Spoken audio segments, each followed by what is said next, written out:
Hey guys, it's Chris. Before I get started, I wanted to let you guys know that uploads are going to slow down to 3 videos a week instead of 4 or 5. I feel like I overloaded myself over the summer by going up to 5 videos a week, so I want to give myself more breathing room and try to churn out some longer playthroughs again.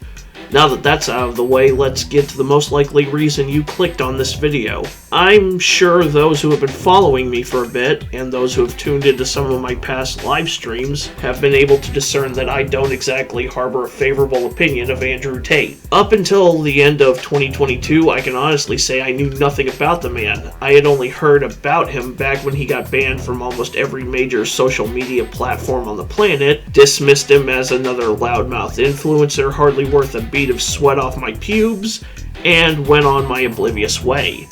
And then word broke of his arrest so close to New Year's 2023, and I found myself tumbling down the Tate rabbit hole. This is likely going to be the last video I make talking about Andrew Tate due to what has recently come out about him. Tate claims that an all-powerful shadow government, which he calls the Matrix, is attempting to suppress masculinity by manufacturing human trafficking charges against him and his cult of followers, largely fatherless teens who have yet to develop object permanence, are regurgitating this ad nauseum. In reality, as has become publicly available through the Romanian agency Dicot's website, and I encourage you to find this information with an empty stomach, Tate is far worse than his initial public image would have us believe. I won't be going into detail on the matter because there are others far more articulate on this subject than I can ever hope to be. One of them is the YouTuber WillyMac show, who has done 4 videos documenting Tate's degeneracy thus far, and I'll be sure to leave the links to his videos in the description box below. But the short of it is, I didn't care for him when I thought he was just an influencer. If your official label is influencer, I default to assuming you have nothing of value to offer.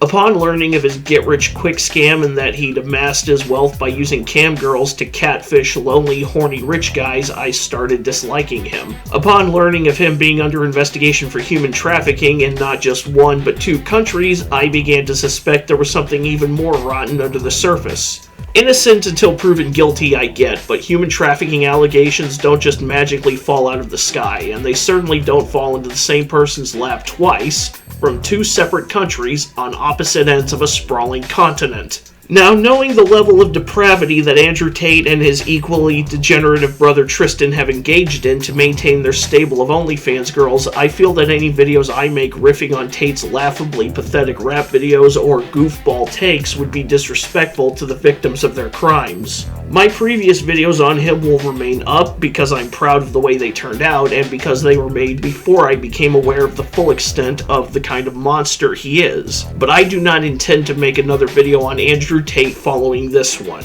I will instead say that if I wanted to watch a loudmouth transplant from a foreign land build up a thriving criminal empire only for personal hubris to irreparably foobar his entire existence, I'd rewatch Scarface. Actually, when you think about it, Andrew Tate and Tony Montana aren't that far off.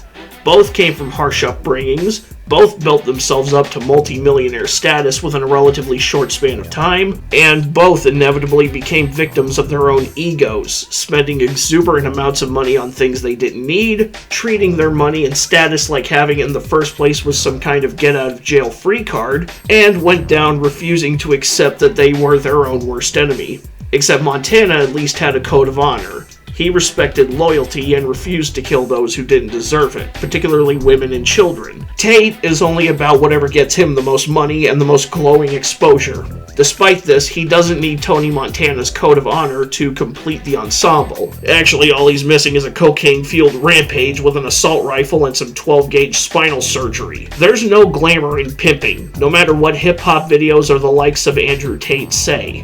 And there's certainly nothing to glorify about living a life of crime, especially one that profits off of destroying other people's lives. Whether it's the lonely men Tate catfished into leveraging their homes, losing their jobs, and uprooting their lives for the promise of marrying one of his cam girls, or the women that he conned into falling in love with him, believing they would marry him, only to learn far too late that they were just slabs of meat to make him a shit ton of money. Tate has dug his own grave, and regardless of whether or not he ends up being convicted by the Romanian government, he will inevitably bury himself in it. Guys like him are doomed to sink, because they fail to heed Frank Lopez's advice. The guys who last in this business are the guys who fly straight, low-key, quiet.